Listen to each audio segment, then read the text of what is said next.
Good morning. My name is Carrie Forbes, and I am your liaison librarian for the RN2BSN program. I'm a medical librarian that specifically works with undergraduate nursing students, and I am working with you today, and I welcome you to reach out to me anytime. Now, my email address is forbesc@ecu.edu, as you'll see here on the slide deck. And you'll have access to this both after class and throughout your class. I'm going to give you a ton of links today and a ton of different resources that you can use that you can always come back to and that you can always ask me about. You can find the supplemental link to this slide deck for class. I've created all of these things and they will all be sent to you through email through your instructors, and they'll be available on Canvas as well. So today we're going to review some of the best ways to do a literature search through Laupus Library's research databases. We're going to cover, we did my introduction, and then we're going to do a demonstration of what I call the Search Strategy Lab Notebook to record your PICO research question. It'll help you choose your keywords, record your searches and articles. Then I'm going to demo the search on OneSearch, CINAHL, and PubMed. And I'm just going to show you additional resources like the APA 7 LibGuide and the corresponding class LibGuide that I've created just for you. So we're going to talk about all of those things today. So before I jump into the lab notebook, now this PowerPoint is very short. We're going to basically demonstrate everything that I'm going to show you today. So this PowerPoint and the corresponding LibGuide will just have a lot of links and some really good information for you to refer back to. So once you've created your research question and you've placed it in the PICO format, it's kind of time to start thinking about looking for your scholarly articles for your literature matrix. And my guess is that you may have already tried doing this through Google. And while Google is actually not a bad place to research, it's just not the best place for this particular research. It's somewhere that I often go to get ideas and help me find keywords if I'm really struggling. But for our specific research project, it's important to use the databases that are provided for you through the library. They are easier to use than you might think, and they actually contain the peer-reviewed and scholarly sources that are necessary for your project. But before we dive into the databases, let's talk about a good way to keep track of your research. So one of the best tips that I've learned as a librarian is to think about your research as a science project. And if you remember, I'm actually going to go over to let me open up this lab notebook before I keep going so you can see what I'm talking about. So this is a research lab notebook or a search strategy notebook, or just a document. I guess it's not really a notebook, but it's kind of fun to call it a notebook. If you remember in elementary school, you might have done a basic science experiment and your teacher might have asked you to write down your thoughts on the science project as you were doing it. You might have drawn and colored what you saw. You might have written down the results of your science experiment. And sometimes the results were expected and sometimes they weren't what you expected at all.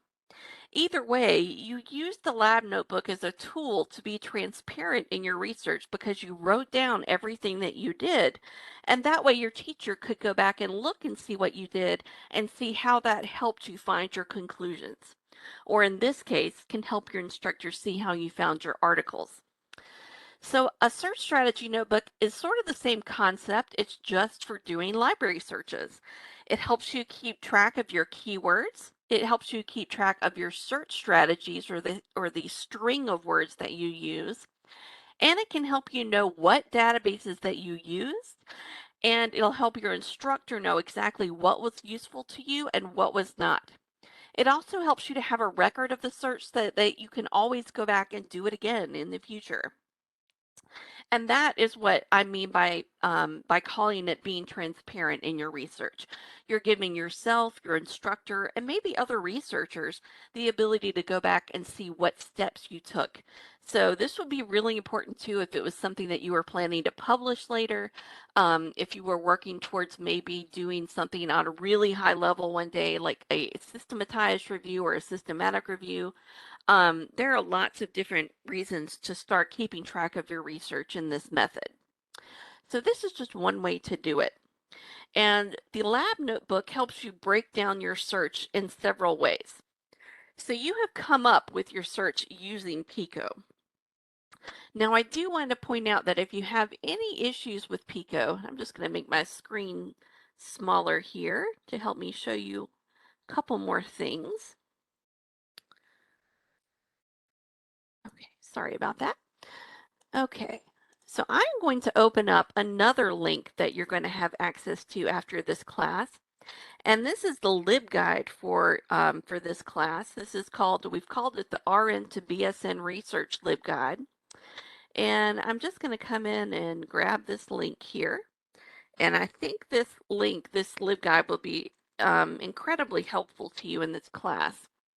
So if you're struggling with Pico, I've made a tab here on this guide, and the guide is kind of in order of how you do your project. So it starts with the home and gives you a short introduction to me, and then tells you about the guide itself and how it's laid out. Below, you'll have a link to this recorded class and the slide deck that I prepared. And then at the top, it gives you some more information about Pico and creating your Pico project. There's a little 5-minute video here.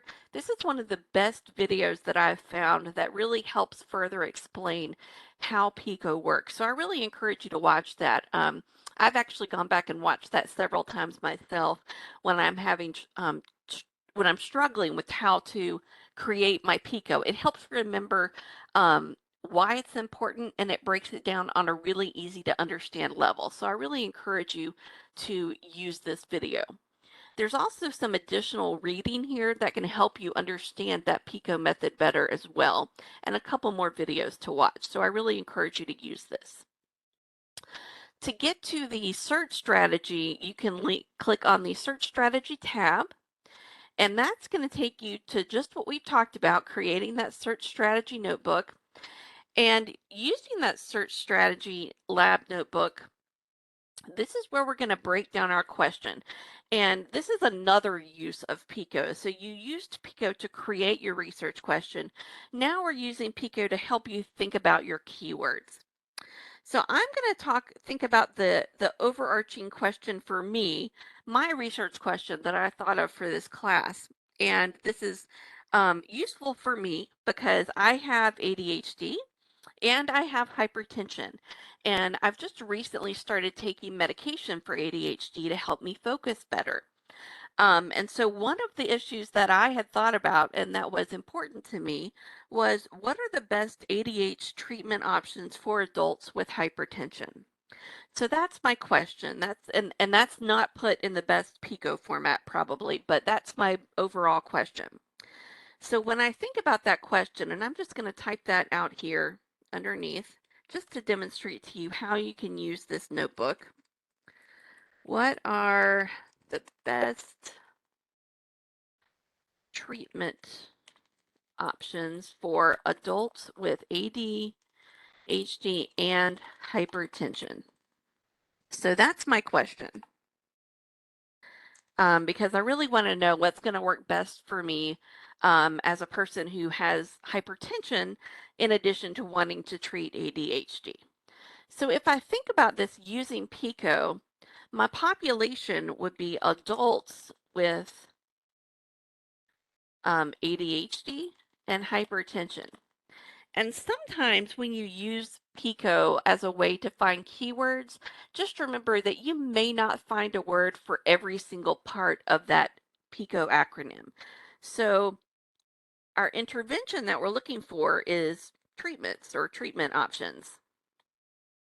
Now, if we were comparing one ADHD medication to another, we might use one medication here, and the comparison would be the other medication. But to just keep it very simple today, we are just looking up treatment options for adults with ADHD, and hypertension. So those are kind of going to be our 4 keywords: adults, ADHD, hypertension, and treatments. Those are going to be the 4 words that we're using. So we could certainly move further and get into more detailed search terms if we were doing a really in-depth search. Like we would want an outcome to be not raising, we would not want furthering of hypertension or more hypertension. We would want our hypertension managed and the ADHD managed. But when you're doing a search like this, it's really important to use fewer words at the beginning, because the fewer words you use, the better outcomes you're going to have as far as your search. I think students a lot of times want to put in as many words as possible when they're doing a basic search. And when you do that, you can really kind of knock out really good articles that way. So it's always better to kind of keep it more on the simple side, especially at the beginning. So these are the 4 words we're going to use, and we have them here in this chart, so that's good to know. If you move further down the page, you can actually copy and paste this chart multiple times on your paper. So we could use it 3 times for the 3 databases that we're going to search. So we could, let's see if I can get this whole thing here. Not sure if it'll do it, but let's see. Copy, paste. Yeah, it did. So we could do this 3 times since we're going to search 3 databases. So we would put the date of our search, and that's really important because every time you do a search in a database, it's going to be a little bit different if you're searching on a different day. And the reason for that is because more results could have been added to the database, or you may not remember what limiters you used on that database, because limiters are ways for us to narrow down a search. And so they're little options that we can choose within the database, and I'll show you that in just a minute. So those are things that you can note here on your lab notebook to help you remember how you found this information before. So the first database that we're going to look at is OneSearch, and this is actually a search engine. And what that means is when I say search engine, what that just means is that it's searching multiple databases at one time. It's not just searching one database. Excuse me. So OneSearch is the library search engine, or sort of the library Google. Now the filters that we're going to use are, we're going to use the peer-reviewed filter, and we're going to use the date filter for 5 years. And I'm just noting this in my search so I remember what we're using. We're using the terms ADHD, adult, hypertension, and treatment, or treatments. Hypertension. I didn't spell hypertension right. So that's another good reason to put your search in here. It'll correct your spelling if your spelling is wrong. So now that I have my search terms, now it used to be that we would have to make sure to put and or, and these things called Boolean operators into our search to make sure that the database understood what we were searching for. That's not necessarily true anymore. Unless you're doing a super in-depth search, you don't necessarily need to worry about Boolean operators. So I'm actually just going to take these exact terms and I'm going to put these right here as my search strategy. So this is what I'm going to use.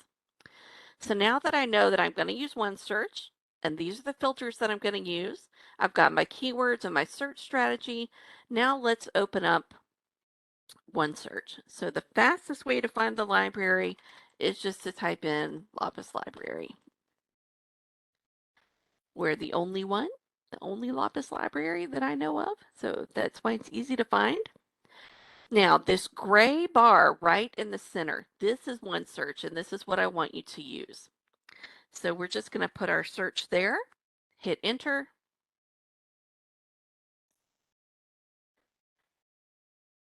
And 72 results came up. So not as many as I thought were going to actually come up. And remember that we said we were going to use the scholarly and peer-reviewed filter. So the filters are these items on the left that we can use, these options to help us narrow down the search.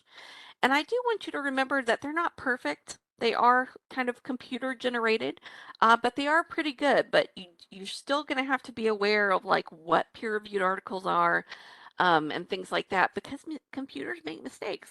So you have to think about things like that. So we picked scholarly and peer-reviewed. Now we just want to make sure to click on 5 years because we're looking for newer articles about this information. Now I do want you to be aware that you may have your terms and you use your search and you either find nothing or you're finding articles that just aren't working for what you're looking for. They're just not hitting anything. When you hit a brick wall like that, if you have a really if you have a search question and you have your keywords and they're not working for you, that's when I want you to reach out to me. That's when I want you to email me, shoot me an email, say, hey, I use these keywords. This is my question. I'm really struggling. That's what we're here for as librarians. We're here to make it easier for you, and we will help you find better keywords. And better search strategies to use when you're searching. So I just want you to know that I've actually gone through and done this search before, and that's why it's going to work so well for me right now. But it took me a while to come up with just this very basic search. So please don't be frustrated or confused or get angry if you are doing this and it's not working for you. That's when I want you to come to me. Okay, so because the search is working, and we're finding articles that we like. We're going to pretend you've gotten through all the hard stuff. You have great keywords. They're working great for you for this particular search. Some things to think about when you're using one search. To find the full text, click on the PDF, and that should pull the PDF. You should see that PDF link. If you don't see a link that says PDF or full text, shoot me an email. And we're also going to talk a little bit later about interlibrary loan. We can get it for you. That's why I don't ever want you to limit the databases to full text only, because we can find anything that you can't automatically find. We can order it from another library called Interlibrary Loan. It's very simple. Or I can look for it, and it may just be that you didn't see it for some reason, or you couldn't find it. So that's another good reason to reach out to me if you can't find something for some reason. So here's our article. The article popped up. At this point, you could print it, you could save it. Um, Lots of good things here. Just some things to point out, some really good concepts to think about when you're looking at peer-reviewed research. You'll often see an abbreviated title of the journal at the top. You'll see a lot of the citation information at the top. You'll see the DOI, or the Digital Object Identifier, and that's just up here at the top.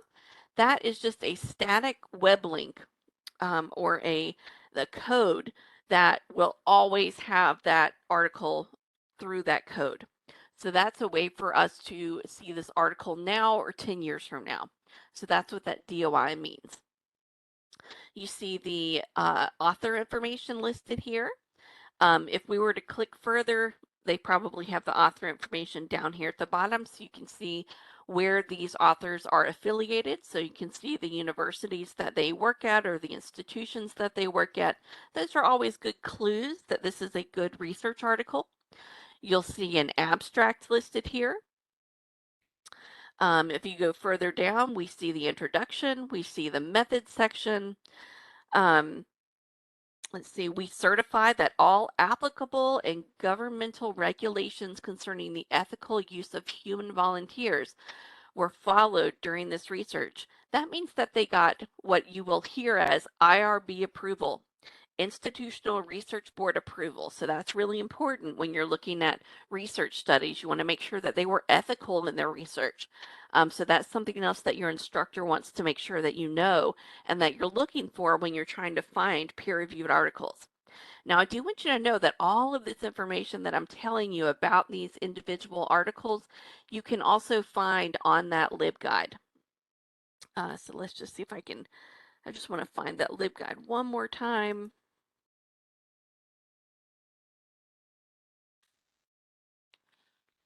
So you can see where it's at on this LibGuide. It's under Identifying Research Articles. So if you go to the Identifying Research Articles, you're going to see everything that I've talked to you about so far in an article. And we've talked about the introduction, the methods, the research, all of that. That's called the MRAD format, and that's very common among a scientific article. So if you can kind of remember that, MRAD, introduction, method, results, discussion, and often in addition to that, you'll see a literature review. You'll see references at the end of the article. All of those little things are good clues that this is probably a very good article that you can use. So just little things to think about. And there is further reading down here at the bottom if you're still confused. And this is just a hard concept to grasp. So all things to think about. So we're in OneSearch. We've looked at this article. This seems like a great article.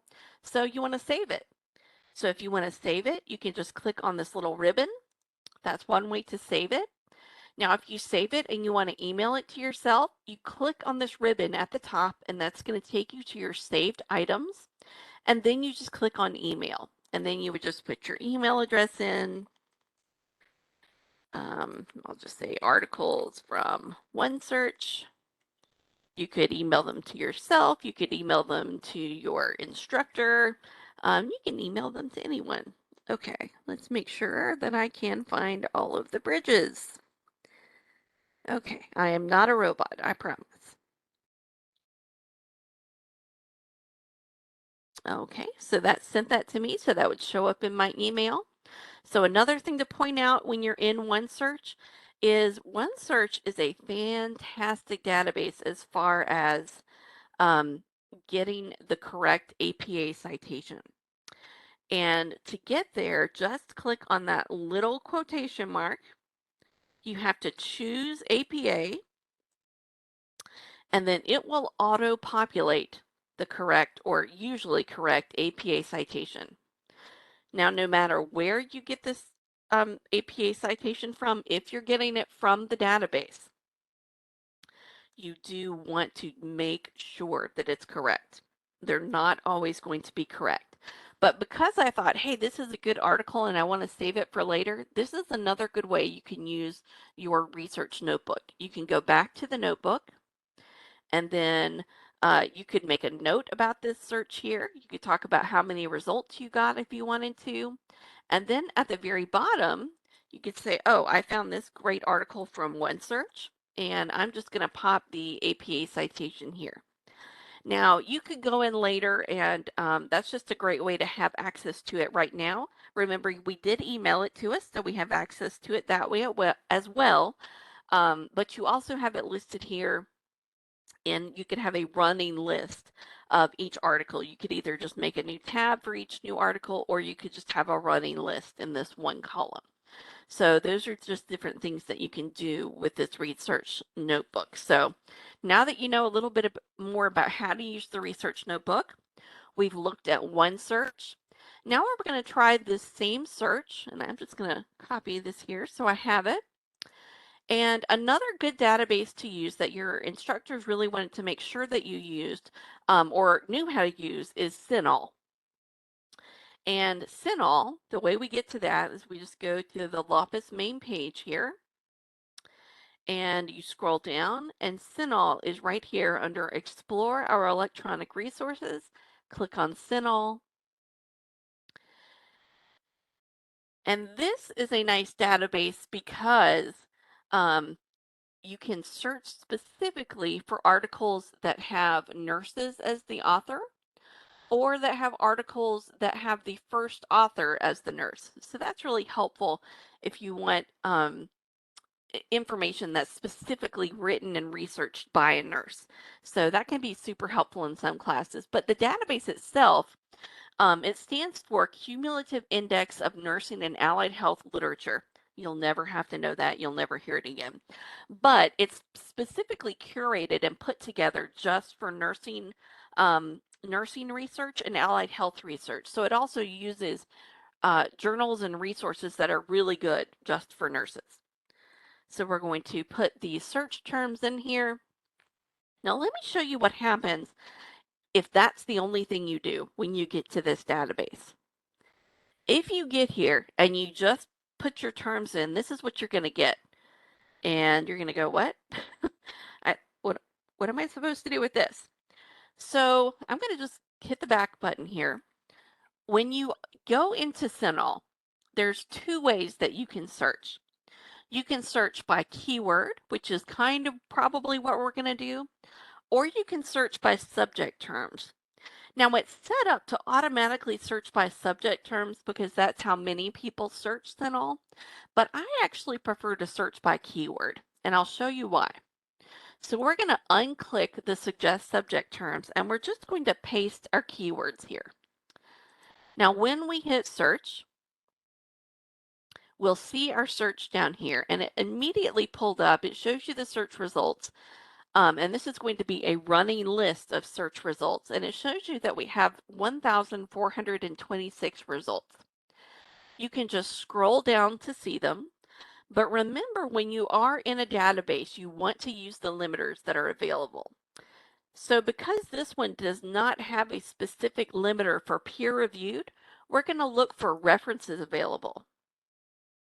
And then we're going to look for the year. So 2016 is within the past 5 years because we're not super far into 2022. So we're just going to do 2017 and hit enter.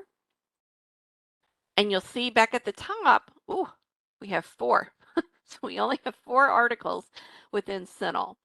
So CINAHL is going to be very good about very specific articles geared towards nursing, but you may not always find all of the results you need or all the articles you need within CINAHL.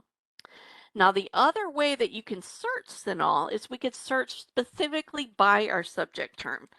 So if we put in ADHD and just hit search, that's one of our concepts in our search. We would have to choose attention deficit hyperactivity disorder instead of ADHD because that's the closest of what we're looking for. So then we would just hit search database. Now, if we click that, it's only showing us 24 results. Now, remember when we did our keyword search, we saw 1,400 results. And if we were to add more things to this, like adult, let's see what happens when we do a term for adult. Okay, so here's adult, and then we hit search database.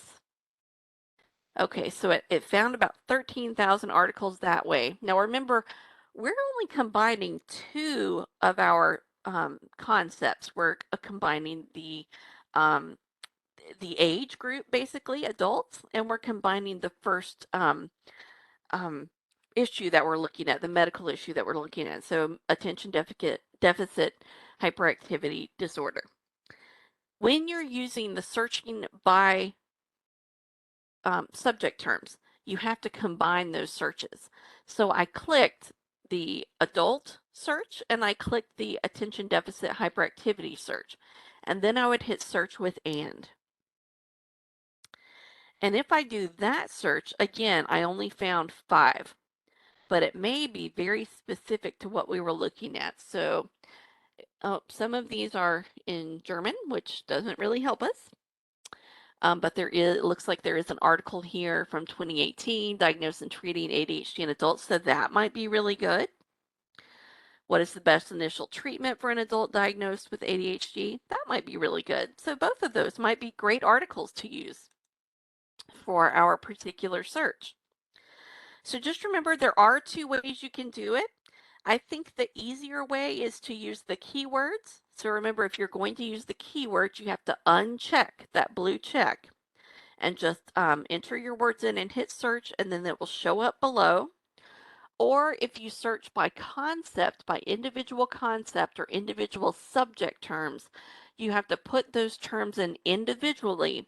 They'll show up in your search below, and then you combine them. You search with and. You're going to use and to combine them, and you'll see your results there.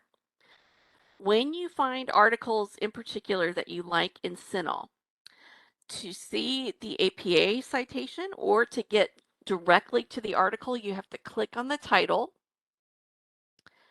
and then it's going to take you to the actual record for this article. So you can look here to see if we have it. We can check find it to see if it's something that we have.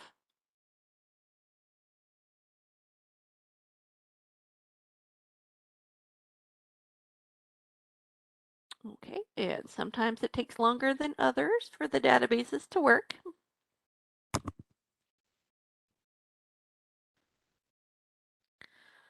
Okay, and we do have it. Good. So you could see the PDF here. We could print this, and that gives you the article itself.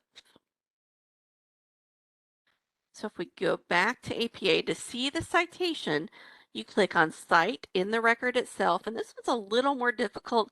You have to kind of scroll down to find that APA citation, and then you would copy it, and we can paste it to our lab notebook into our articles, and we could say this was from Cinol. And that's what we found here. Now remember, you don't want to just copy and paste these articles onto your paper. You have to go back and check them. And while we're thinking about it, let me just show you. Let's see, where is our, okay, so here's our LibGuide. Here's the LibGuide for your class for the RN2BSN Library Research Guide. If you click on Citing and Writing Resources, scroll down and you'll see the APA 7th edition LibGuide. So you can just open this up. It takes you right to the Laupus Library LibGuide, and this will show you, like we could click on journal articles. We'll just click on one with at least 2 authors, and it will show you exactly how that article should be laid out. And when you're thinking about APA citations and how they're laid out, you have to think of every period, every comma, every space, every place that there is an italics. For instance, notice in the title of the periodical, you have uppercase letters because the title of the periodical is considered a noun. But in the actual title of the article, you don't have uppercase letters because that uses sentence casing. Now, why does APA have such nitpicky things like that? I have no idea. That's just the way that it's done. And it just makes it so that everyone who uses APA is using the same format. So it just gives a very, it just has a way of making everything uniform and hopefully easier to read. So this is where you can go to make sure that those citations are correct and they're laid out correctly. So this is the APA Citation Style Guide, 7th edition. From your LibGuide, the RN2BSN LibGuide, it's under the citing and writing resources. So it's at the very end, and you just see the links directly there. So that's how you can get help for your APA. Okay, so we have looked at OneSearch. We've looked at Cinol. And again, I just want to make sure that you do know I don't expect you to be an expert in any of these databases, and if you need help using them, please come and talk to me. Please come see me. So we have looked at the lab notebook, we've looked at OneSearch, we've looked at Cinol. The last one that I want to show you is PubMed. PubMed is the largest biomedical database in the world. And what I really love about PubMed is that you're going to be able to access this after you graduate. So, and you should actually be able to access Cinol after you graduate through your public library. But you can definitely access PubMed whether you're using your public library links or not. Now, because you want to see what we have access to as far as full text, you want to access PubMed through the library database. Now on this slide deck, I have given you direct links to all of these databases that we're using, but you can get to all of them right through the library page as well. So from the library page, you can get to PubMed right under OneSearch. There's a link right there, or you can click on PubMed right here. So when we go to PubMed, we are just going to use the same search that we used before. And whoops, that is not the search. We used ADHD, adults, treatment, and hypertension. And it's okay that we used a little bit different order. We're just putting all of the same words in. So I already had the filter here on PubMed. We immediately get 95 results. Now you don't need to worry about a peer-reviewed or a scholarly article filter because nearly everything in PubMed is already peer-reviewed. So you don't need to worry about that. You can do the limit of 5 years, and that's just down here a little bit further down. We can just use that 5-year limit. And you'll see that up here in this little yellow highlighted line here that it'll tell you what filter you're using. All right, so we see some articles. There are lots of different options here. You can check these and then email them to yourself. There's a button here and the instructions are pretty self-explanatory. You can click through to get to the full, to see the full text links here. Some other nice things about APA is you'll have this navigation menu on the right. And I really like this feature in PubMed called similar articles. And that's not similar to your specific search. It's similar to this specific article. So if this article was exactly what you were looking for, these similar articles probably are going to hit what you're looking for as well. So to get to the full text, we could just click on one of those full text links and it'll take us directly to the article. And this is one of those articles that should be free, but I don't see a link here. It's telling me I need to log in. So if this were the case, if you run into an article and you're like, well, I should be able to see it. Why can't I log in? I should be able to have access to this. One, you can email me and say, hey, I want this article. If you just want to order it directly, you can do that. And to do that, all you have to do is go to Laupus Library,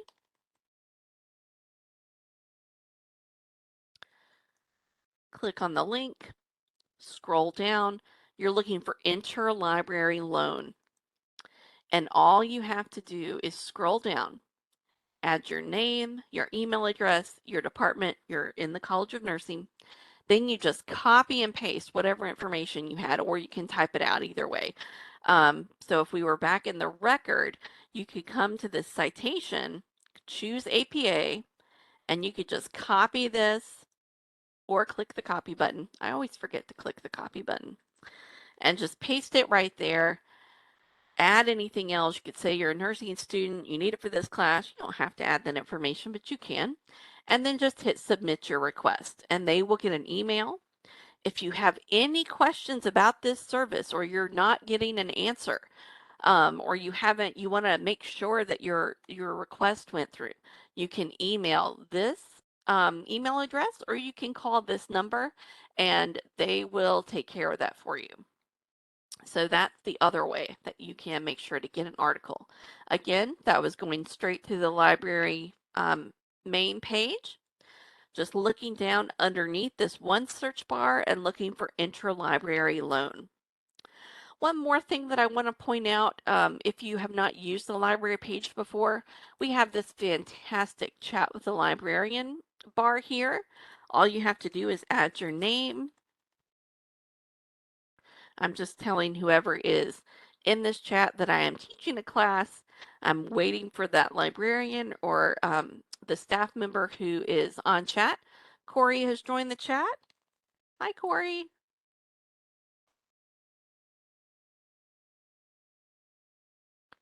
So we are demonstrating the chat.